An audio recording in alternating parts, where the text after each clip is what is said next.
Hello, welcome to the channel and welcome to another LSB film podcast with me, your host Chris with a K. I hope everyone's well. So today's guest is the awesome, wonderful Mikey P. I'm not going to give a huge introduction because by now we should all know who he is. But today we're going to discuss his recent abduction by the police, and we're going to touch on some more serious things such as mental health. There's going to be lots of laughs on the way. Enjoy. Are you concerned about all this corruption being rebranded as conspiracy theory? Well, don't you worry. Sit back and relax and join in the conversation with today's guest. Welcome to another LSB Film Productions podcast with your host, Chris Brooks. So, a man who needs no introductions. Welcome to the show, Mikey P. Thank you very much. Hello, people. Only me, Mikey P, international domestic terrorist, all-round lovely guy, no longer most wanted. Hey! So, was there fanfares and a street parade? Yeah, all that, glitter, fireworks. No, sorry, firearms officers. That's what I meant to say. So it's an interesting, interesting chain of events. But it's honestly that weekend's the gift that keeps giving. It was the winter solstice. So there is a build up to this that I found out from local intelligence, which I'll share in a minute. But essentially what they tried to do in this spiritual warfare is harvest my energy and go at me on the solstices. Same as when they put the wanted thing out for me. That was on a full moon or one of their weird dates, but it keeps backfiring. They put the wanted poster out and they put me back on the map more than I was before. And I don't do anything. I just keep getting bloody put on the map. And just giving me overwhelming support that really gives me the fire in my belly to carry on, because I know I'm inspiring people, and that's what it's about. So yeah, it's mental. So that weekend, they knew. So let me backtrack a little bit. I was just so on the 12th of the 12th, 2022. Interesting number there. I think I got arrested at something like 1222. 22 is my life trajectory changing number. They had firearms officers there, 25 of them, because of my crossbows and all this shit and their bullshit intelligence, where they actually, and they had a fraudulent Section 8, sorry, language, and they had a fraudulent Section 8 warrant from Carlisle's court. So doesn't exist. So they confiscated my air rifle back then, and I had it returned to me. So unbeknown to me, I'm not, I'm sort of know my weapons when it comes to the army and what you get trained in there, like the SA-8 in that, but you're not automatically a weapons specialist across the board. So I bought his air rifle, and it transpires it got whatever in the back of it, so you can actually adjust the power, which is great. So for precision shooting, so they returned it back to me.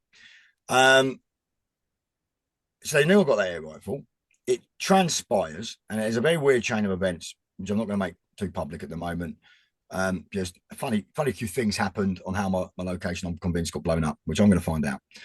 And it on the Thursday before that weekend, I got a call from an anonymous sergeant at Chester, all cocky, and a voicemail telling me, got a voicemail telling me that I'm still wanted and I should hand myself in and have a lovely Christmas. But they already knew where I was, because of after a thing happened, days later, they had a drone in the sky, and they was blagging the local people saying it's to do with checking on animals.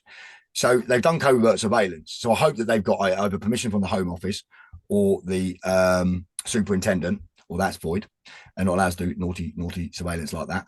So they've been watching me, and they would have watching me shooting rats, watching me walk around the land hunting rats and all that kind of stuff. So they would have seen I've had an air rifle.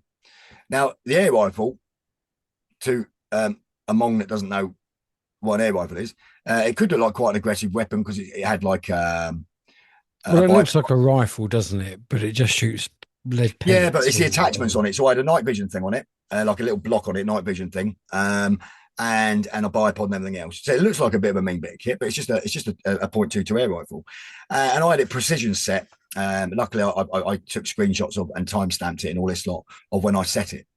And I had it precision set for a specific pellet for pure accuracy, because ideally I want to just do a one shot in the head of the rat, so he's not suffering. I just want it to die. I don't want it, because I've got a duty where I am. I look after the chickens and all this lot, so I can't have, so they're my girls, man. I can't have them attacking the girls or eating their eggs. It's not okay. I've got a covenant with the chickens. I serve them. Sounds weird, but I am weird, mate. Whatever floats your boat. Exactly that, man. So So they knew I had an air rifle, right? So what they should have been doing is applying for a Section 8 warrant for firearms. But they didn't do that. I've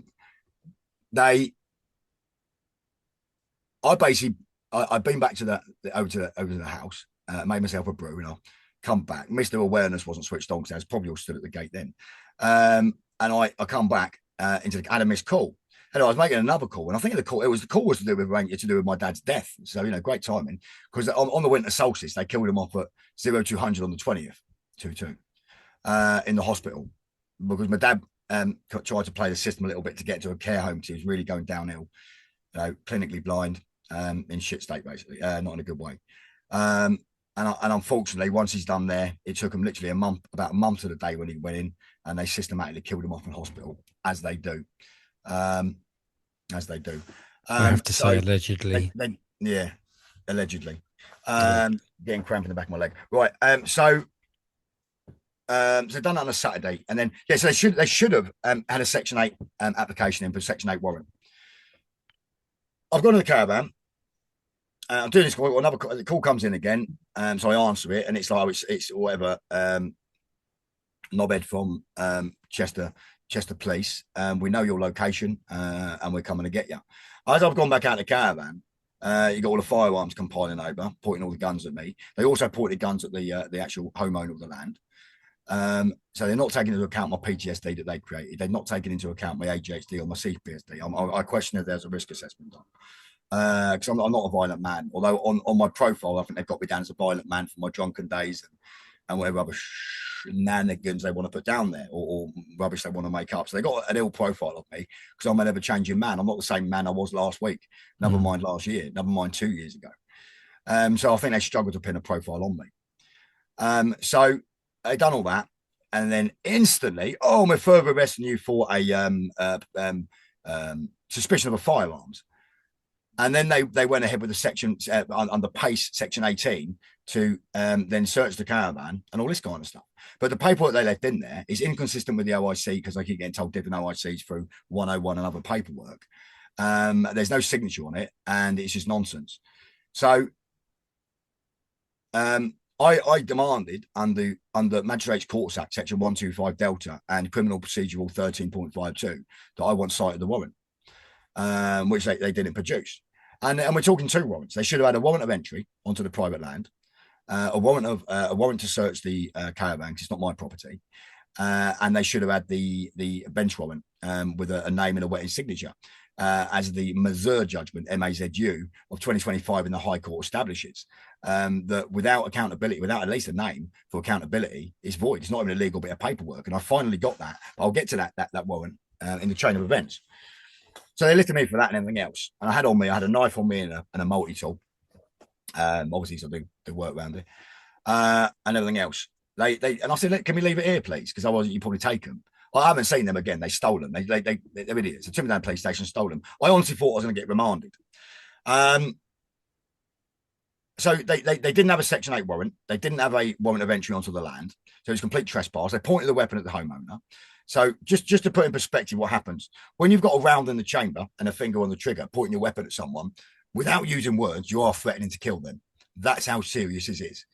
So utmost respect, actually, for the Lincolnshire. I'm going to call them constables around here. They're very good. A lot of them are veterans. They've been really good. However, what's let them down is their OIC. I won't name him just yet. I might do. See what mood goes like. They got the National Terrorist Organisation for multi-forces that run around with their guns with a mask up and not identifying themselves. They're a terrorist organisation. That's who they are. So, and they've obviously let the side down on this, as they did in Chester. So it's going to be interesting to find out if any of the players here were the same players at Chester. Because if you remember last time, the players at Chester, the one heading that was the same one that committed perjury on Phil McLaughlin's case, after like beating him up and all this stuff. So he's a liability. And as we know, they're getting a bit trigger happy killing people. They're not responsible enough to have these weapons. So we had somebody shot by the police in Thetford. Yeah, I think that's the one I'm referring to. I didn't know the location. Okay, this is just up the road from me, like literally. Is it? Up the road, yeah. Oh, good blimey. It's a bit close to home, isn't it? So reality is you've got people operating from their childhood program with guns. It's dangerous. who can't regulate their emotional management, and they're driving off their ego, thinking they've got some sort of authority just because they've got a gun in their hands. I've no doubt their persona will change if it's toe to toe with no weapons. But that's that. So that was all that. Chain events. So they dragged me off down to the police station and all that. I thought I was going to get reminded, as I say. The police were really professional. There was 2 veterans, Navy and thing. He took me down there. I was a bit arsey to start with because my PTSD was triggered, but then we smoothed it all over. And then went down there, and then certainly the custody sergeant that evening, and I will name him, James Maguire. I found him to be utmost professional, very respectful. He listened to me about the relevant section from the Magistrates Courts Act, and he went and printed it off for me and said, "You know what? You're right.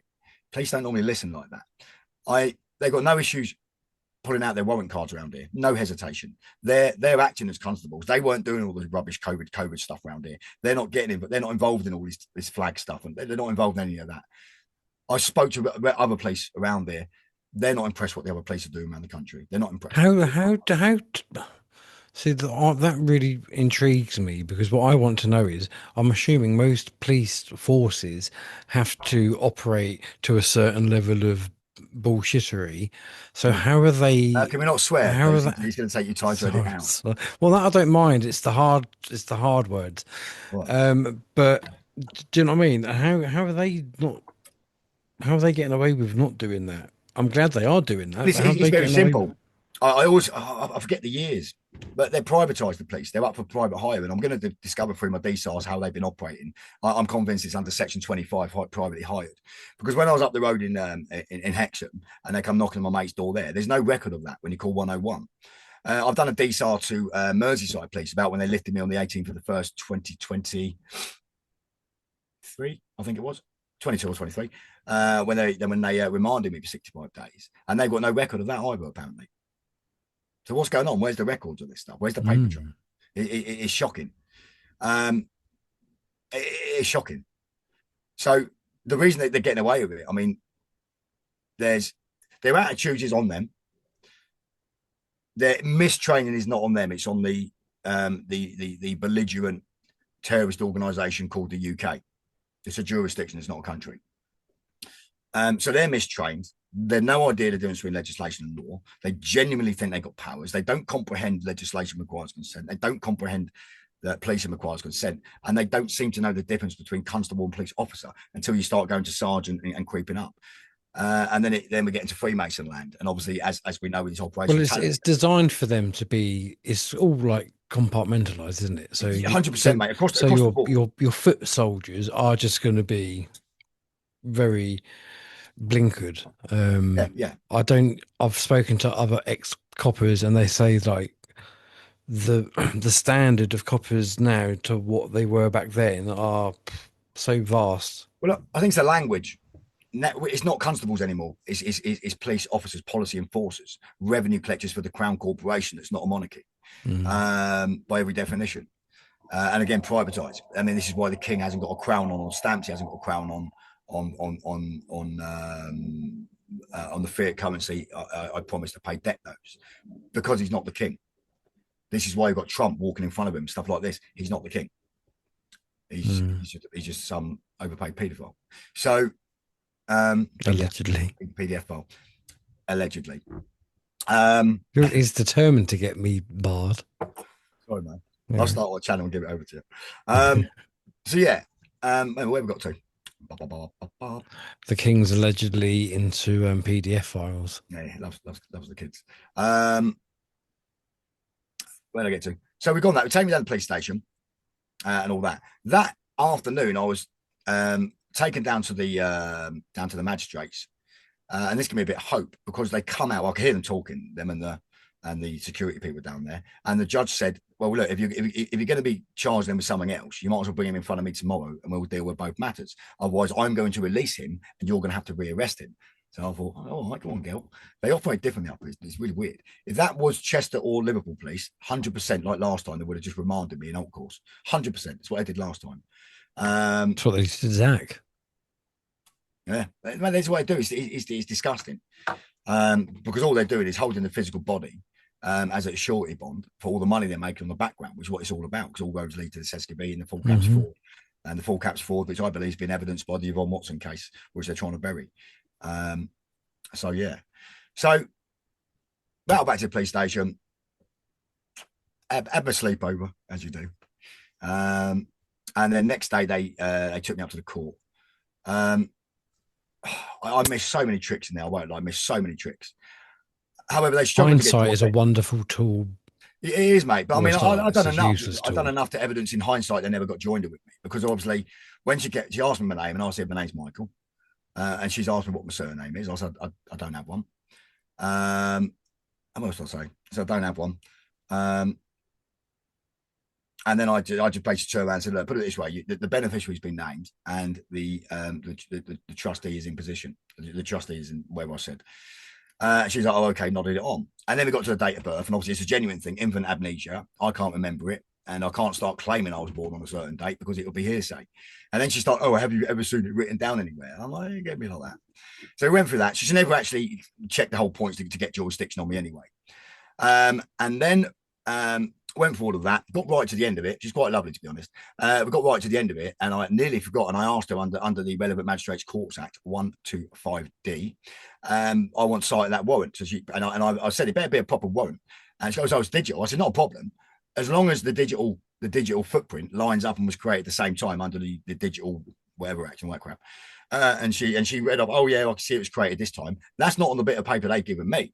Oh, I should have had it with me to show you. There's not a name on it. So based on the Missouri judgment lately, it's not even classed as a legal document because there's no name for accountability or transparency. And that judge, this is why they've not been giving me it, because I called out the fraudulent warrant before I even got sight of it right at the beginning of this. Now, District Judge Gwyn Jones, Wrexham, you do get names because you're a naughty boy. I've been asking for the warrant. It took me months to get his months and months to get his name. And then the Ministry of Justice palmed me off, just saying, well, you kept trying to get his name and he doesn't recognise any of your paperwork. Now, the fact he doesn't recognise my paperwork it's basically because I put things to him. He's ignored my communication. I've asked him to reset the date and I'll turn up under duress. And he hasn't done any of this. So it's abuse of process. Same as my last case that got thrown out. It's abuse of process unequivocally. So I don't know where they're going to go with this, because the charge is intent to cause harm to an unidentified security guard. There's no intent to cause harm. So unless they can get a time machine, climb inside my mind and tell me what I was thinking, it's dead in the water, because I haven't satisfied mens rea and actus rea, guilty mind and guilty act. So they haven't got a case. Plus it's all void from the point of them arresting me because I declined the voluntary interview. So it's procedurally absolutely destroyed. They got it baffles me how they've gotten away with what they get away with for so long. Mate, but not anymore, mate. I've had enough of this, man. My gloves are off. Where's my brain going then? To Hemsby. So let's touch more on when the terrorists come here. So they're pointing weapons at people like civilians that have nothing to do with this. They're pointing weapons at a veteran with PTSD, CPSD, and ADHD. The PTSD is caused by them, by the way, not the military. From the persecution this last 3-4 years. They were overheard, one saying to the other one, hours into the search, we haven't found any evidence yet. They was overheard, one asking the other one about the warrant and him saying we'll deal with it later, which means they've consciously gone ahead against their own rules, knowing they shouldn't be searching it. So everything they're doing, they're trying to backtrack to create a paper trail that didn't exist to justify their actions. It gets better. Billy Big Nuts turned up. Oh, we don't need a specialist. I'll deal with this. I told him my air rifle is loaded. It's got a round in the chamber, as in a little .22. What's it? And then they was overheard by someone on the land, letting it off in the caravan, and another one going, "Oh, you've hit me." So then it sounds like a negligent discharge, and they've accidentally shot the mate. So it gets better than that. So I know what they're going to try and pin on me. It's obvious. However, they tamper with evidence. They've emptied all my magazines of .22 pellets out. They've dry fired the shite out of my weapon. So that screws up the calibration. It makes it much highly likely it's going to be overpowered when they fire it. They've taken off the bipod unnecessarily. They've left on the expensive night equipment. There's just literally a clip on to take it off and stolen that. They told the owner of the land they'd taken 3 items. They've left no documentation to tell me what they've taken. I've had some flimsy whimsical when Mackinson, oh, I slipped his name. When Mackinson, the OIC finally got back to me, because bless him, he was off and he was poorly. Oh. So that was that, and I had the smallest email of them in the world, because I'm holding these people very accountable. I want to see I've got them wrapped up, and I'm wrapping them up with GDPR, the secret weapon. They procedurally screwed everything. Now, I don't want to fall out of the police round here. The OIC's made a big mistake. He ain't my friend. And the firearms officers, I'm going in for all of those now, lawfully, legally, for remedy. But as I say, these round here, they're different. They seem to be different than the other police. So it's just weird. A bit more integrity. Without a shadow of a doubt. I've been forced under duress that I've got to sign on every Friday. So I went down there and I chatted to some it was called sign on to what? Go and sign at the police station to prove I ran off. Okay. So I was chatting. His name was Wayne. He's a really nice guy. Another veteran, infantry, and got chatting to him. And I'm telling all these people, I'm telling them, what are you going to do, man? What are you going to do in like 5 years when it's all over? I suggest you go on the WEF website and see what they're doing with Agenda 2030. I said, because you're being used. You're all being used as pawn. You've been, and this is true to the police. They've all been mistrained. And they're all going to get thrown in front of a bus. When all these prosecutions come towards them, what do they think is going to happen?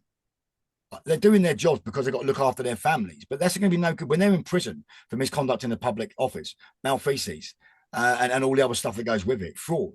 When they're in jail for that, that's not going to be supporting their families. Do you see that ever happening, though? And yes. The only reason I say that is because the courts are just as corrupt as the police. It's going to happen, mate.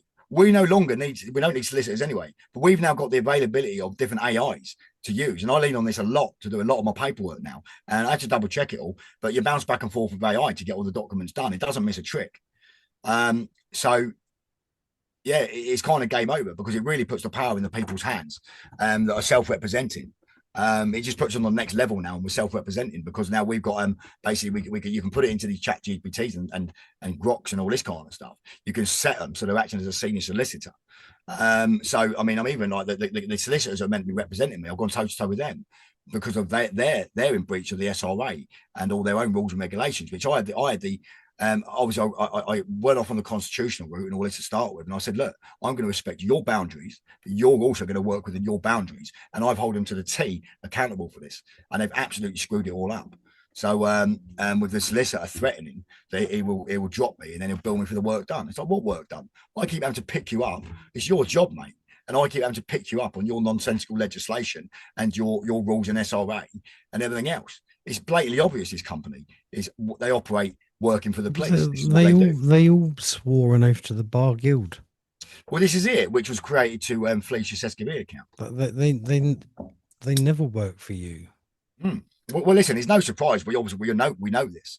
But what I'm now doing is now, over the last 3-4 years, the demonstrable evidence that I've now created is unbelievable, and it's going to be fun because of now the Taunton Vaccine Centre arrest, where 7 coppers smashed the shit out of me to get my thumbprints because I wouldn't give them to them because of Rice versus Connolly 1966, and the you see me in the back down at the Windsor one. You see me in the back of Dale Vincent's little rap tune at the end, in the back in my handcuffs in the suit, and I got arrested there.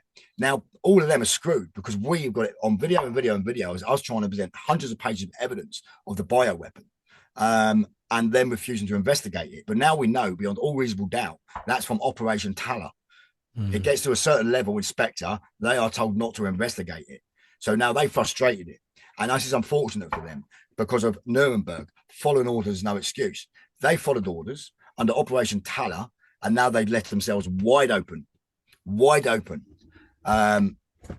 the comeback. And mark my word, there's going to be a comeback. So, yeah.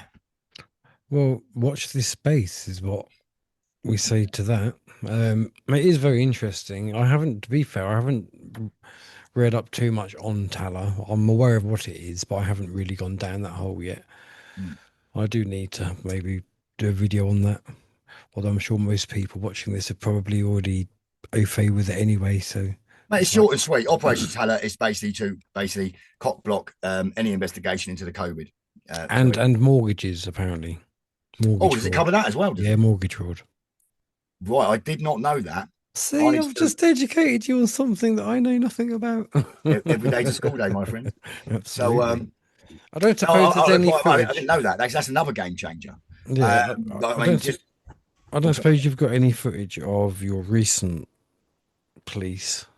I believe there's a video because I made sure I got someone to start filming. Yeah. Because normally I'm on the ball. Normally I've got my necklace on and I've got my little camera attached to it. And I don't miss a trick. But obviously I wasn't expecting this, so it kind of threw me. And I was kind of fumbling around trying to get myself into Facebook to go into a live video, and and they're like trying to get the phone off me and everything else. So luckily I've got someone to record it all, and they got on video of me stating, there's that. I've got a full DSAR, Well, so I'm going to be getting every could single one. Could you get me that clip? Oh mate, I'm going to give you more than that. And I'll put it on here. Oh mate, I'll get you more than that. We're going to have a movie night on it because of I want every single body camera footage from every single officer involved in this case. Every one of them should have turned on their camera before coming on to the property, and they should not have turned it off until they've left. And if they've paused it or turned it off at any point, they need to have special authorization and they need to justify that. So from a witness on site, one of the people in my caravan didn't have a camera on. And I don't know what the third item is they took. So it's all looking very suspicious, like they're going to try and set me up. So I really hope they took pictures of the back of my rifle and the settings on it, because they don't want to be adjusting that either. Like I said, I've evidenced it. I've got a timestamp and my conversation on my AI of when I set the rifle. My choreograph thing, whatever it's called, to set the power of the rifle and test it, that was just disregarded on the floor. Over because I'm opposite the chicken coop, because I pop the rats at night. Or did. Now I've got to try and wrestle them. I've got a target next to the chicken coop, right? And laying on the floor next to that is planks of wood full of pellets, which would evidence the pellet that I use. It's that simple. So I don't know what they're doing on this investigation. They're just gung-ho doing it. They've left vital evidence behind. They've tampered with the evidence. They've shot their mate with my air rifle, probably a negligent discharge. They've dry fired my weapon. They've emptied all my pellets out. It's all completely tampered evidence. None of it can be relied upon. I don't know. I don't really know what to say to that, because where do you go from that? It's just unbelievable, isn't it? It's just, I can't get my head around. Mate, trust me, when I've lived my life the last 3 years, nothing's unbelievable with these idiots. They literally think they're above the law. Literally, I don't know what they thought they was going to expect here. It's just ridiculous. I don't think they get. I'm just a guy trying to live my life in peace. And also, I think an important thing that we need to bring up into this, because I think it's a nice segue, is mental health. Oh, mate, without a shadow of doubt. And what it does to mental health. Well, especially when you've already got underlying factors of they've caused my PTSD. The physical reaction I get when I see a copper, when I see a blue light, the physical reaction I get in my body's horrible. And they've caused this. And now my safe location, where the gentleman here was working with me on my PTSD, they've now blown up my safe location where I was doing work on myself to repair the damage that they caused in my mind. Do you know? Counter sue? Mate, I'm gunning from them. I'm just putting it all together, mate. I'm linking it all up because I can now evidence cross-jurisdictional conspiracy. It's that simple. It's just a shame that you even have to, but yeah. Well, mate, I don't know why. Why do I go and sign up? Why do I go and serve this country? What's the point? To give these people the freedoms to go and abuse. And I know now that I was on the wrong side anyway, because everything goes back to the crown. It's the crown versus the crown. War's just a money-making machine. And we've got no right putting our nose into these countries. We put our nose into this country, we liberate them. All their blokes now over here. And they're going through their own their biological shock program because they're out of their environment. They're suffering the territorial issue, the sexual issue, and all this weird and stuff to do with the biological program. And it's not a good setup for anybody. I'm not defending them, but they've been used, we've been used, the police have been used, everyone's been used. Everyone's been used. But the one thing that we can all agree on that it's all been at the taxpayer's expense. Yeah. All of these firearms officers, there's no doubt a few of them are veterans. You know what I mean? So you've got a veteran pointing and threatening to kill a brother in arms.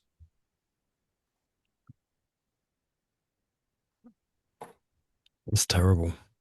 That really is terrible. Yeah. But this is what the whole thing, I've done a thing on this. I posted on Facebook. What they've done, this biological shock program I talk about, the whole system's geared around towards that. So they create the trauma when you're children by design from the broken family unit. And then they keep doing things to re-trigger that trauma. And that takes you back to your childhood body. And you start operating from the childhood body. Thus the emotional outbursts and this kind of stuff. You witness me do it on some of the Bannerman videos. And then what happens is you end up with children fighting children in grown-up bodies. Because then you got like one person's like slipping into their childhood program triggers at a subconscious level, the other one's childhood program. And now you've got two children at it. It's kind of mental. So... No, yeah, I understand what you're saying. They're such crafty gits, aren't they?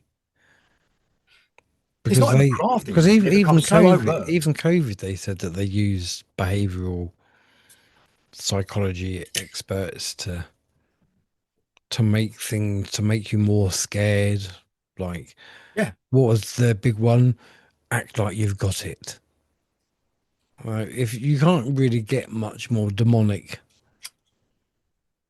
as what you're airing out to the people of your country, right. Act like you're ill.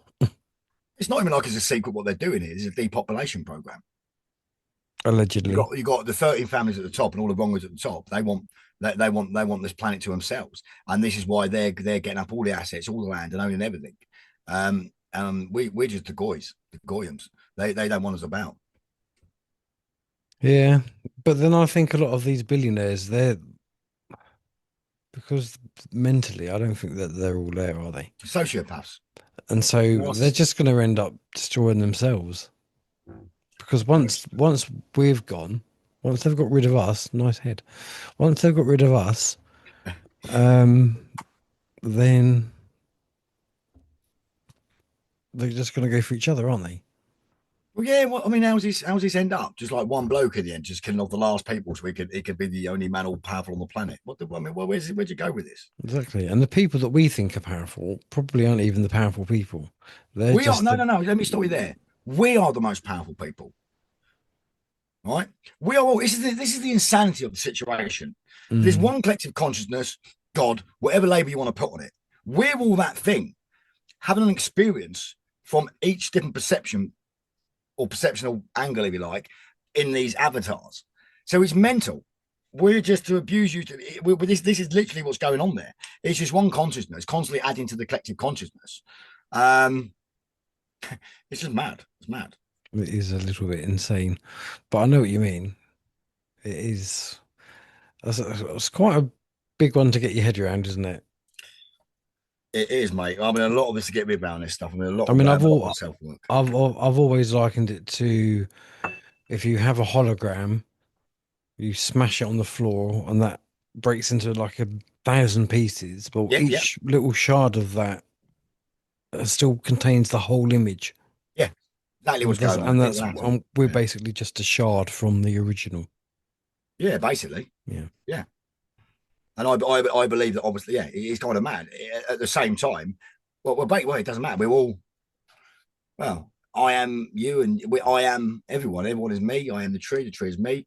It's all done because everything's just made of divine white light, and it only becomes physical because of the dark matter.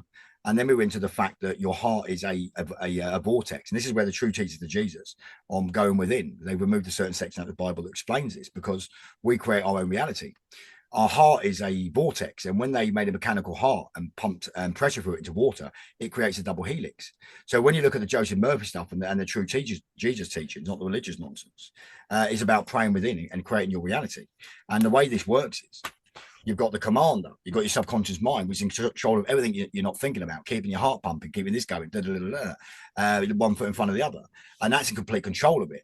So when that's been when the hard drive, if you like, been ruined. Now it's operating your body in the wrong fashion. So it's about getting a grip of that. And then when we're praying, you're praying from the heart. The reason you pray from the heart is because that's creating the double helix from the vortex, which is ultimately that's creating the program, and it is a program that we live in. And that's what's going on. And this is why we can completely change our reality and how our lives are by literally praying from the heart and creating a new program for existence. Yeah. And they know this, don't they? They know this. And that's why they get us all in this low vibration state all the time. Because they feed off of that, making us weaker, making them stronger. Well, it's unfortunate for them because I'm divinely protected. I'm on the right side of history, and everything they've done lately just backfires. Everything just backfires. It was no shock that my dad died. I predicted they were going to kill him on the solstice weekend. Not a coincidence. It's not a coincidence. They come at me on the 22nd on the solstice weekend, but they ballsed up because of intelligence. They rushed it. They've not planned it properly, and now they're kind of buggered. So I did a video not that long ago about the calendar and how at one point we did practice the 13-month 28 days calendar. So I can't remember, January, February, no, what did it start? No, April, May, June, Sol, July, August, September, October, November, December, January, February, March. Yeah. So under that calendar, where would under the correct calendar, where would be winter solstice be a Leo, not a Virgo.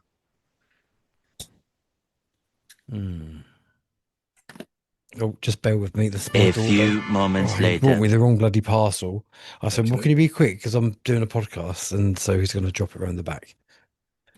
It's aftershave that I got, I think, from Bob Sage was wearing something. I thought, fuck, that's nice.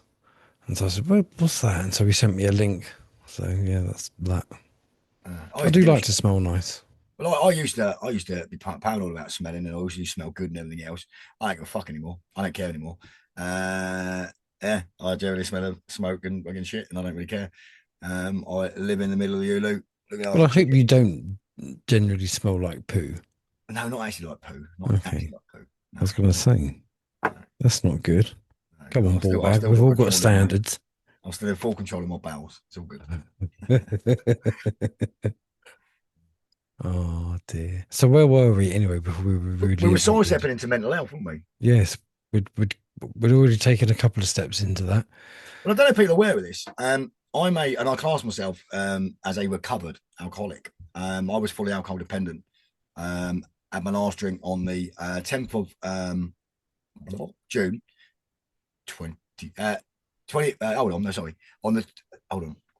22nd of June, like to change the trajectory number.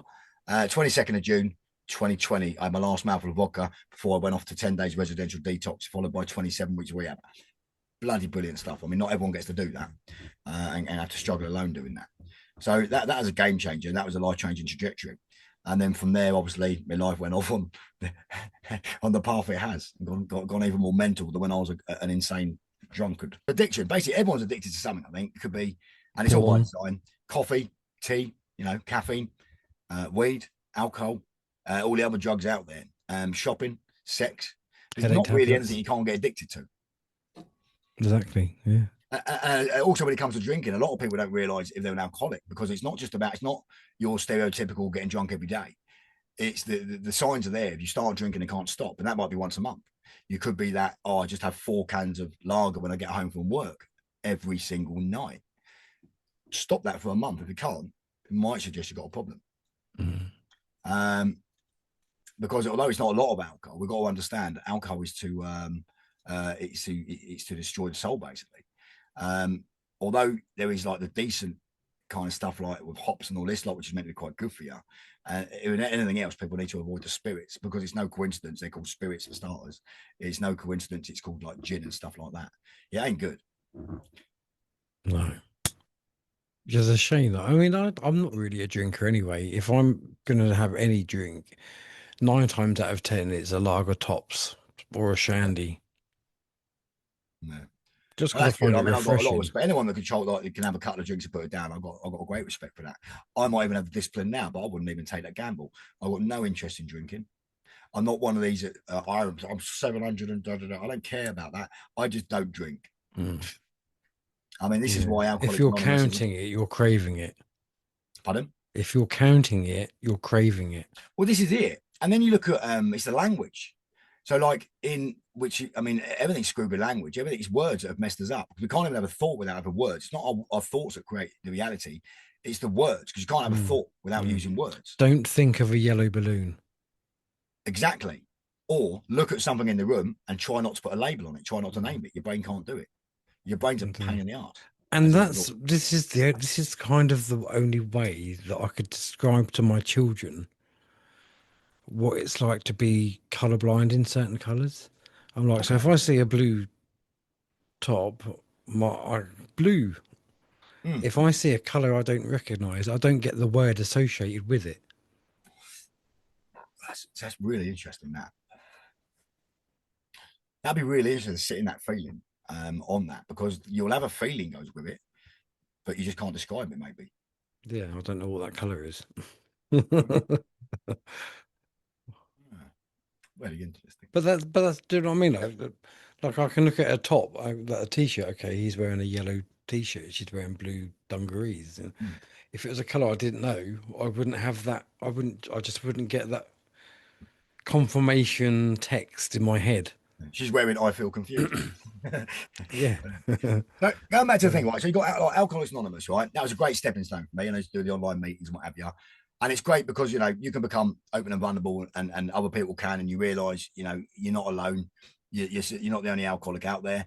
Any problem that ever existed, someone's either gone through it, going through it, or going to go through it. You're not that special. Yeah, but they're constantly reaffirming I am an alcoholic. This is the problem I've got with it. Yeah, you're keeping yourself in that state, and they would advise to you that if you think yourself you're different to everyone else, you're going to fail. Well, no, because the last time I checked, I'm the only me on the planet. You're the only you on the planet. So I am different to everyone else, and everyone else is different to me individually. This is the beauty of the race we live in. So there's a lot of things I don't agree with, but I do think it's a great sort of stepping stone. Plus, I discovered things like the 12 steps is very subjective in AA. NA do a better one. Is that the similar thing as to what Russell Brand does? Exactly that. I mean, it was a Russell Brand book that made me reach out for help, the recovery, because I think I got to number 3 or something like that. And the reality was, if I could do this myself, I wouldn't be reading this book. And I thought, shit, I need help. So that was actually the thing that made me reach out for help. I think I got to step 4 and I just couldn't do it. I had a complete block.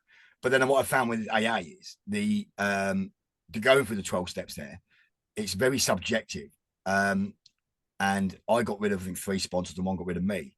But then you're also talking to people in the meetings, but then you become friends and talk to them out of the meetings, and they ain't the same person in the meeting. It's the person that goes to church on a Sunday, claims to be a Christian, but lives with 0 integrity. Yeah. And I also picked up on Alcoholics Anonymous. You've got people 20 years sober who are just doormats, no boundaries, because it's all about you make amends with everyone else, but there's no actual real self-work on the go. There's no real rewiring the brain. It's all about the fake persona. Yeah, but then let's be honest. It was a Freemason that started that. The guy that started it, he was a Freemason, and you got the that started alcohol. Yeah, I forget his name. Bobbles, what was name? But yeah, if you look at the symbology, with the triangle and everything else. So it's a cult. It is. So yeah, it was good. It had its moments, but my spiritual journey went a lot deeper than that. And certainly when the convict thing was happening, that in the preamble where you're not meant to talk about politics, this, that, and the other, everyone's talking about that thing, and I'm just sitting there going, "Oh my god!" And then lo and behold, everyone starts dropping dead of cancer. So, yeah, it's a surprise. But again, I don't like talking like that, because when you look at the GNM program, we're all responsible for killing people by laying that seed of this thing will do this thing to you. Exactly. That thing happens because we believe it. We've got to capture these thoughts, man, because I don't know where thoughts come from. They don't belong to us, and we've got to be so careful not to attach ourselves to the thoughts, because they're just things flying out in the ether that literally stick to you, and you can either go, "Oh yes," or "Oh no, thanks." Or you can attach it to the thought, or you can observe the thought. Right? And it's good to listen to Alan Watts stuff for this, because we've got to be so careful about our thinking.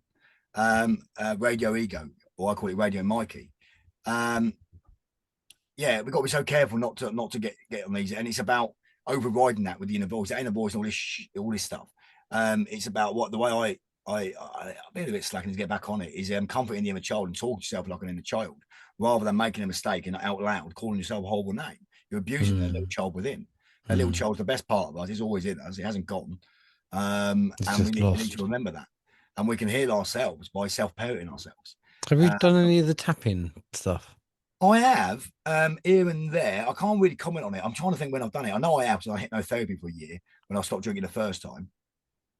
I think we've done some tappy tap stuff there. I was watching a thing on it the other day, but that's meant to be good. And again, there's multiple ways as well because of getting through traumas, because traumas are generally a trap thing that hasn't processed, right? So when you think you're walking down the road, without knowing it, you're constantly scouting about so you don't fall over and all this lot. So a way that's meant to work is when you're talking, you bring yourself into, you've always got to go into the trauma to walk back through it, to process it. So if you think about, I could be telling you about the trauma and going through it, but when I'm doing it, constantly looking left and right. And then what that does to your brain, it's telling it you're moving forward and through the trauma. And it helps you to process it. So you got that, you got the light therapy stuff. You got the AMDR, is it, or something like that? You got the tappy stuff. There's a number of things on this. Yeah, I mean, it is such a vast field of ocean of knowledge, really, when it comes to things like that, because there are so many techniques. So I just want to jump back on what you're saying. So the ether. So my belief is everything is this. We're in this. So using a dimension above us, looking in, all time would be the same. We're on a linear time. And instantly, I just forgot what I was saying. So whilst you're thinking, so we're like on a CD. So you've got the start of the movie, the middle of the movie, and the end of the movie, all on one disc. It's all there. It's all complete. Yeah. We're just somewhere along it. Yeah, everything exists at the same time, the past, the present, and the future. But the only thing that truly exists is now. That's the only thing that exists now. Absolutely. What I've just said is now in its history. And everything we say has got a frequency, and that frequency, it's a form of energy, and therefore it's never, energy in motion, isn't it? Emotion. Yeah, so it never disappears. It's always out there. So every thought we have is there. Every idea we have is in the ether. And this is where it's a tapping in, if you like, tuning into the correct frequency, if you like, the correct layer of whatever to get that knowledge. This is where we tap into the collective consciousness. And this is where you have to raise your frequency, and this is where you do like your breathing exercises and your what you might call it, and it's about raising that frequency so you attract the same frequency. If, in other words, if you're a miserable fucker, if you're half empty and it's gonna be a fucking shit day, and do you know what I mean? That's the day you're going to have, because that's what 100%. You're resonating, and so that's what. So by raising that, by default, your thoughts are also going to be of a higher resonant frequency. So you're going to be better thoughts are going to be finding you, as opposed to the ones trying to grab you. If you think, believe, and visualize and feel like it's already happened, your toroidal field is going to create that program in front of you. It's that simple. Right, so woo-woo stuff. You're right. Listen, all this stuff's great. You're breathing, all this stuff. It's all got massive part to play. There is a kind of paradox, however. By doing a little thing, a little thing that gives you short-term pleasure, what you've not done is actually dealt with the trauma. People don't want to walk into the trauma, but you can't resolve the trauma until you go back through it. So and this is why you have a past life regression at the end of life. Well, you got to walk back through the dark. You got to walk through the dark to get into the light. You got to walk through the storm to come out the other side, like the bison. So the quickest way to do it is stop skirting around it and I'm gonna woo-woo this, woo-woo that, and I'll feel good, and go through the pain. No, once you've been through the pain, you've been through it. And once it's been so much pain, it kind of is what it is. See, some people have had success with doing like hypnosis. Yeah. So you're able to go back and you're able to view what happened, whatever the moment was or moments were, but you can do so without the emotion attached. Yeah. So you can do it. So you're literally watching it as a film, but you haven't got the attachment. I can't remember the technical term. This is where you don't actually revisit the trauma, because this is where traditional counselling can create PTSD. So this is where, like, you might attach a colour to it, an animal to it, or and you attach all these things to it, and then you might stick it in a bag and burn it, or chuck it in the sea. And yeah, there's all these kind of things to deal with that. That is I can't remember the technical term, but that is a form of kind of doing that stuff, definitely, without shadow of a doubt. But ultimately, that attachment feeling, therapy. I don't know. I can't remember. But ultimately, it's that feeling you need to feel. You haven't got to necessarily go through the trauma and visualize what happened, but you need to go through the feeling to process, I believe, so you can go through it basically and process it. It has to be processed, because again, the trauma's unprocessed stuff trapped in the mind, right? Or trapped in the subconscious, which is your big T trauma, your overt PTSD, where you're having your flashbacks and everything else. See, I would rather not have to go through the feeling again. I think it would be just as valuable if you could, as long as you could understand why you felt like that, why that happened. Yeah. I don't necessarily think you need to go through the. I mean, this is a good thing, and it leads me on to German new medicine and the biological program, because ultimately a lot of the stuff that we think's happening, it's all nonsense. We're all got it all wrong. Because of that, what the biological program's about. Obviously, something triggers, usually linked to the trauma or something that happens as a child, and then you'll get an ailment, an illness, and all this kind of stuff, which is actually the healing phase. And then we treat the healing phase, and then we end up in a perpetual cycle, because that trauma keeps getting re-triggered. The biological program thing keeps getting re-triggered. It's very interesting. No trigger words.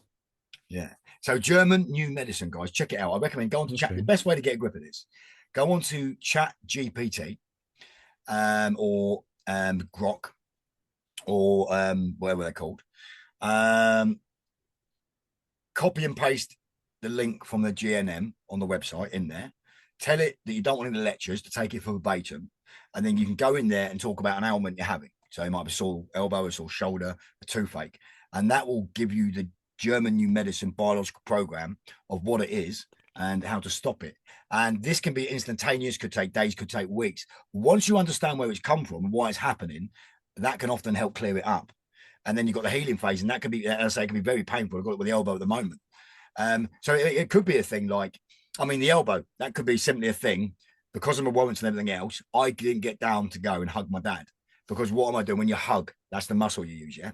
So it's like diverted pain. It's not diverted. I don't know if it's diverted pain. It's almost like it's, I think I'm explaining this right.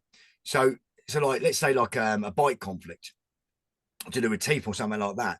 It could be because you not get to vocalize yourself, or you could have a territorial issue, or it's always linked to I'm not explaining it well.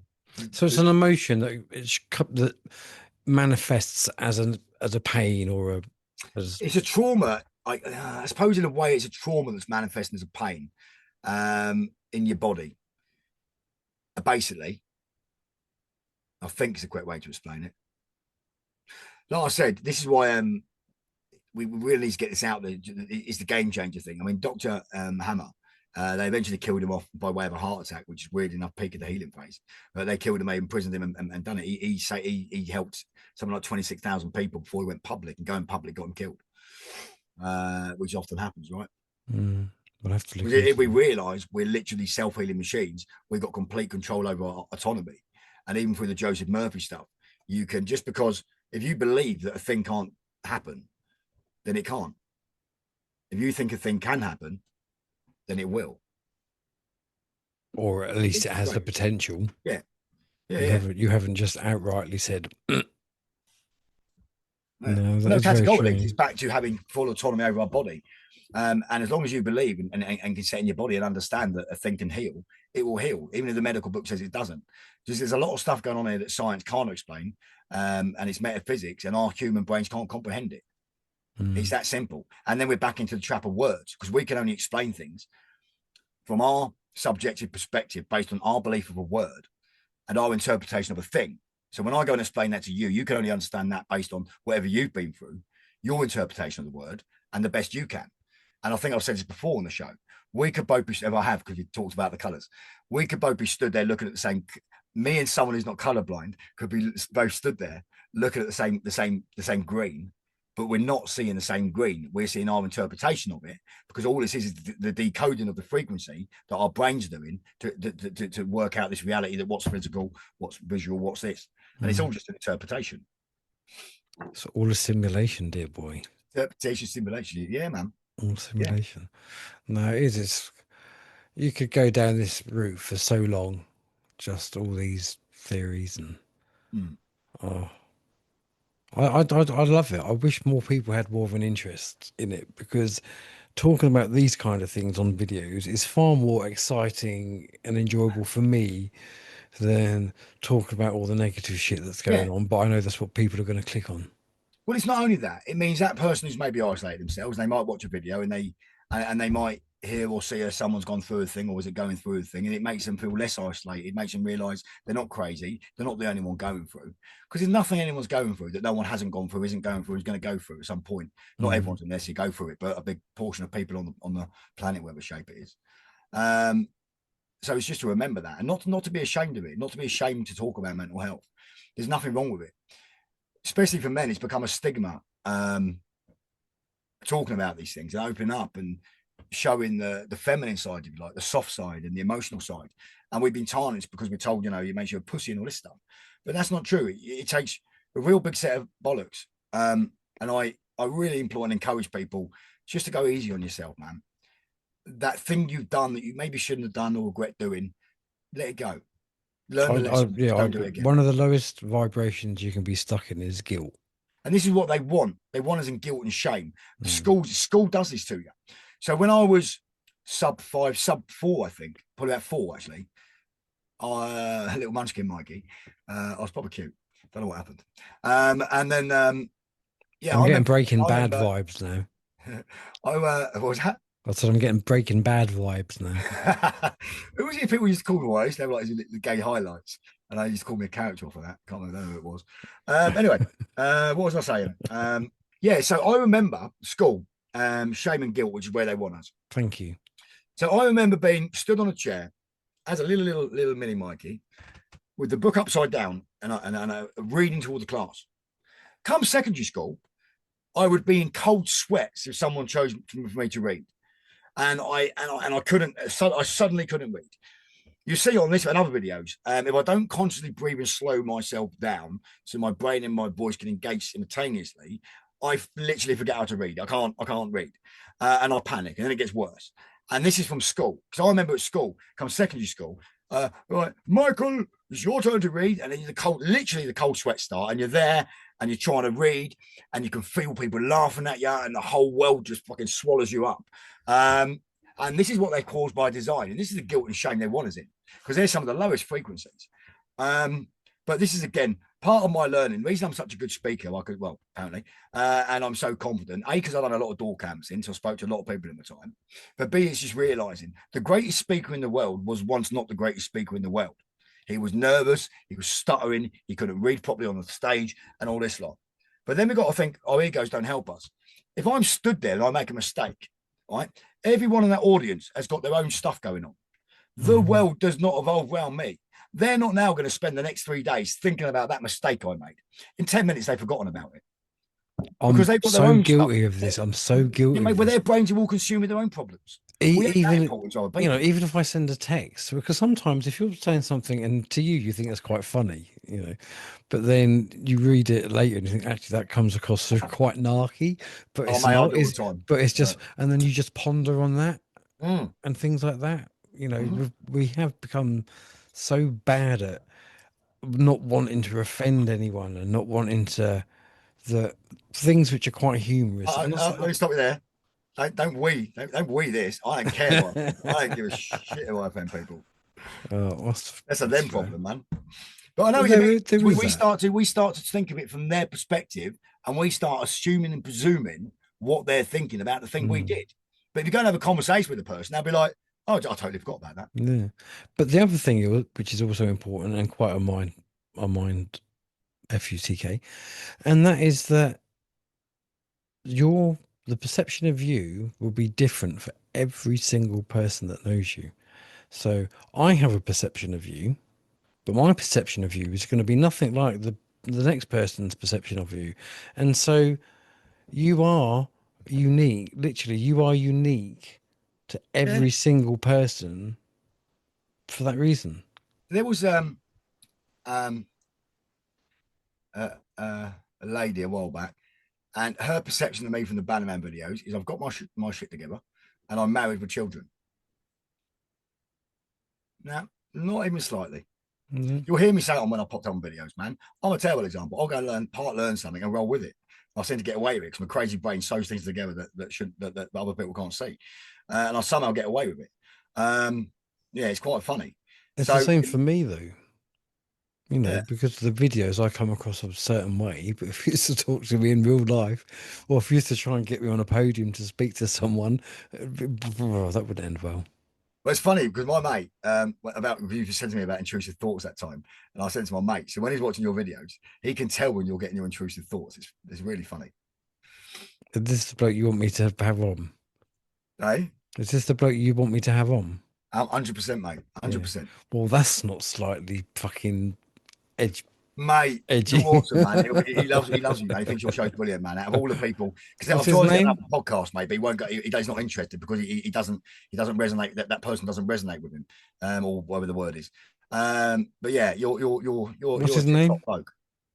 Pardon? Who is it? I don't know if I should say it. I don't know if I should say it in the public. Well, I'll give him a shout out. Huh?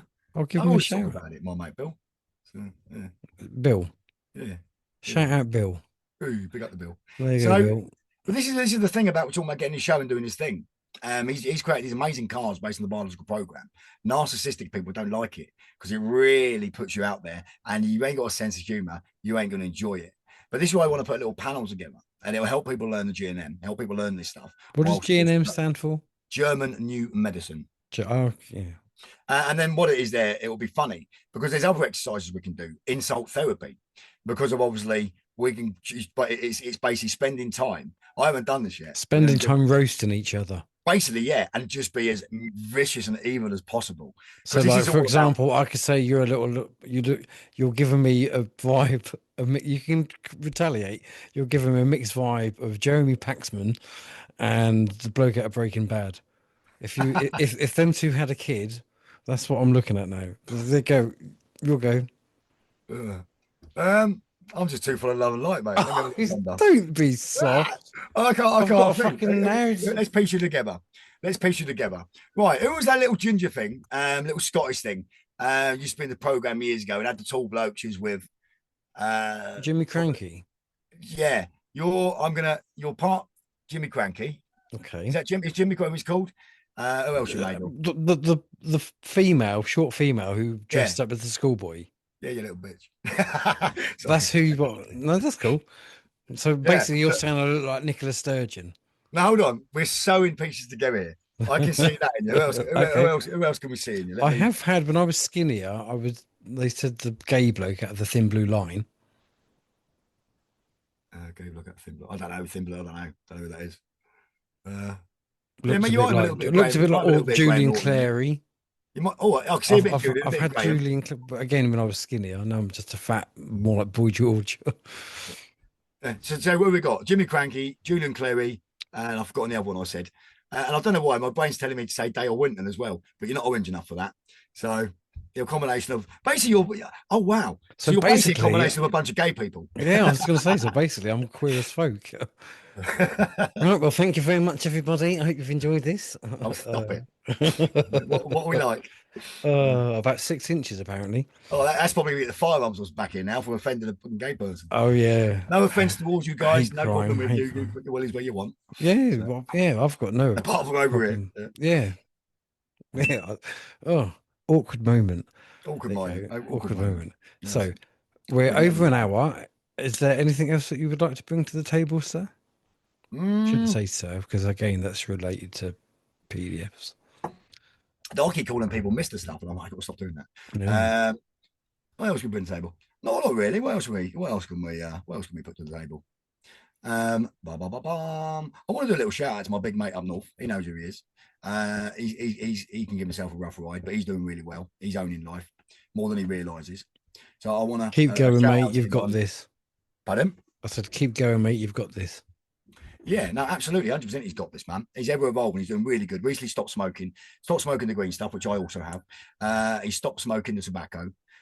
His drinking's pretty much almost completely stopped. He just doesn't want to do the drinking anymore. And it's amazing. And he's a very he helps people. He's helped me. I'm indebted to him in my life with all this carnage I've gone through. Yeah. Well, there you go, mate. We need some heroes and some angels on the earth, and absolutely. This bloke sounds like he's both one himself and maybe needs a few around him. So yeah, but the hero, that's an interesting word. When we look at that, what people are doing in the movement, how people sometimes observe me and all this lot, people are looking for heroes. So I made up a little wordplay on this. If he rose, what are you doing? You just sat in the boat. Understand, guys, I am nothing special. I shit and bleed like the rest of you. I'm naturally a gobshite. I spent many days knocking doors, spoke to thousands of people, and that's why I'm so confident. But ultimately, everyone shits and bleeds.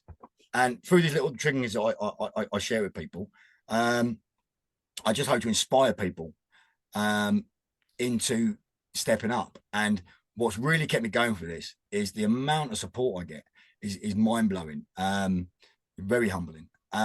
And when someone says, because of a thing you did, I've now done this step, that is what it's all about.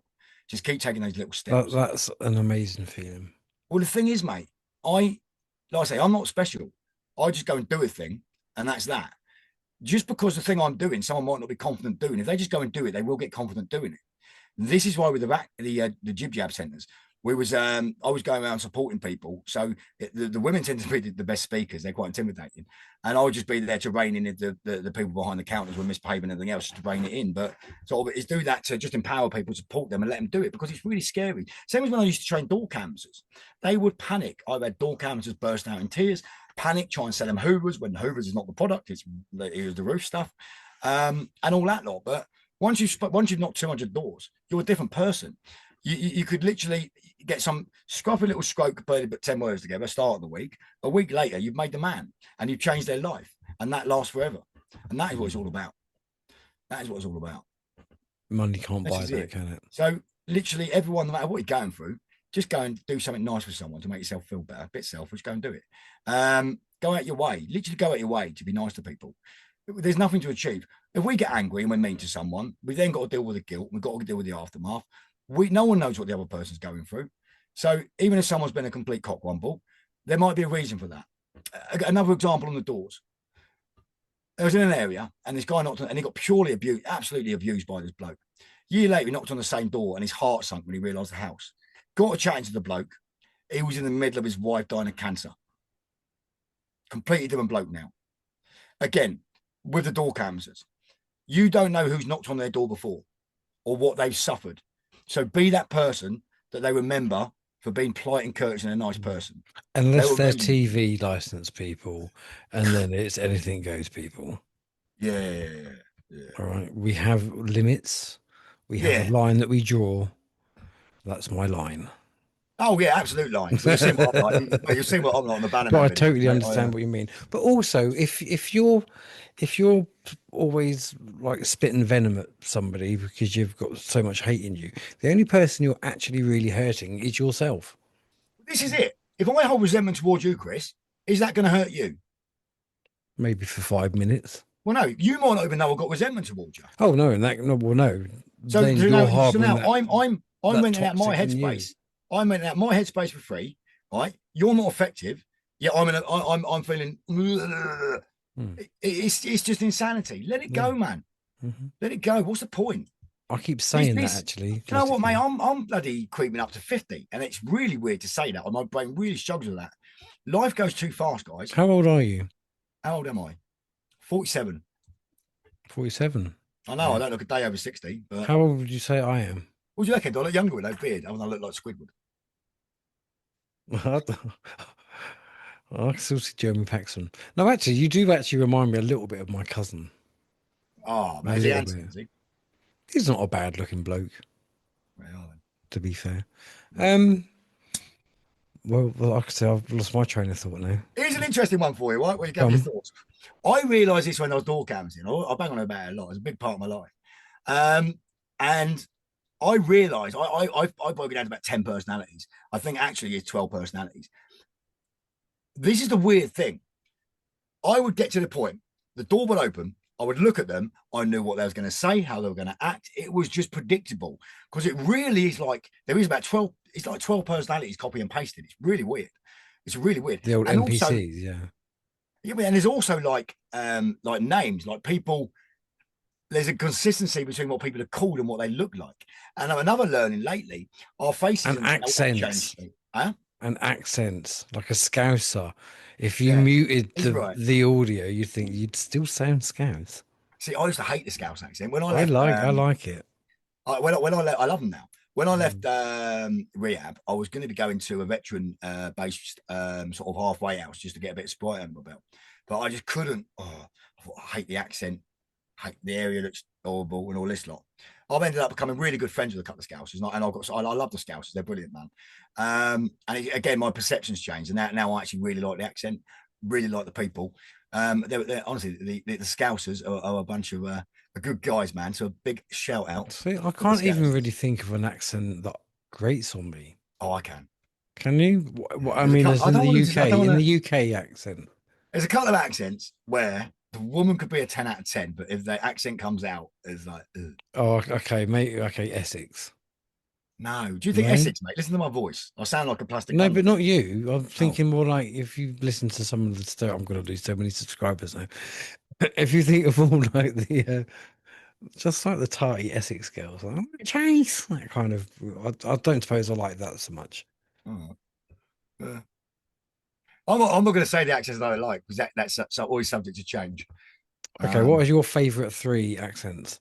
My favourite 3, love the Welsh accent. Yeah, absolutely love the Welsh accent. Depending on who's saying it, there's a load of them. I love the Welsh accent. I love the Scottish accent. I love the Newcastle accent or Northumbrian accents. I know they all get. Glaswegian. That can be funny, but the problem is it's really hard to understand. They're like me when I go off on one. They're hard to understand. It just turns into a noise.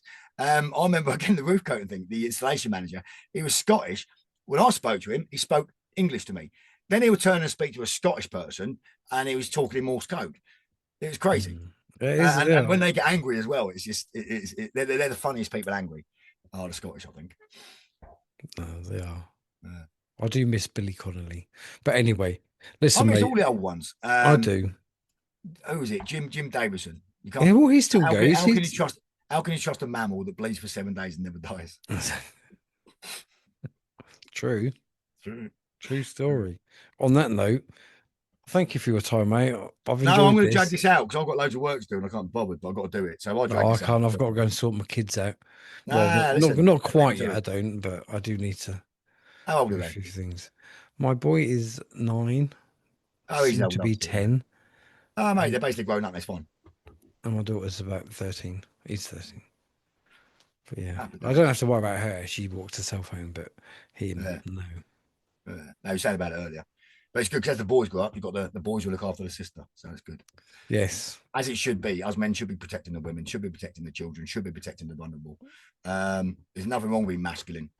That's why we're here. We've all got a role to play. As simple as that. There you go. What a good place to end on. Listen, thank you very much. I hope you've enjoyed watching this, everyone, as much as I've enjoyed listening and partaking. We got lost a couple of times along the way. Whether we keep that in or not, I don't know. Who knows? I don't know if I want to air my shitness, but we shall see. Air it, get it aired. No one to hide, mate. No one to hide. You're a top geezer. Final thoughts. We're a little final. I was just signing off. Go on then. I keep doing this, Stu. And now I can't do it on purpose. He does. So, I know. Final thoughts, man. Listen, whatever journey you're on, guys, just be kind to yourself. Stop giving yourself so much crap. Ignore that silly voice in your head that's not nice to you. That ain't you, mate. It's not your voice and anything else. Whatever journey you're on, all right, just make sure you're pointing in the right direction. And even if it's little shuffly baby steps, just head in that direction. And if you have to, stop. Sometimes just to stop.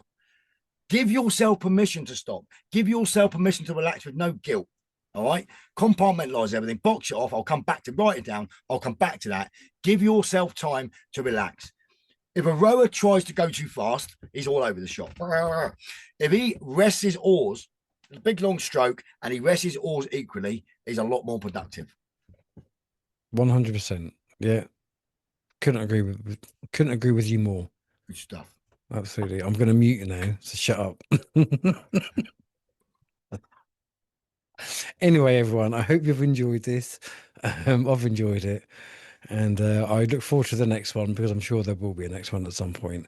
I hope everyone's made it to the end. And if you have, thank you very much. If you haven't, I don't know why I'm thanking you, because you're not there. All the best. Take care. And I shall speak to you all again soon. Bye for now.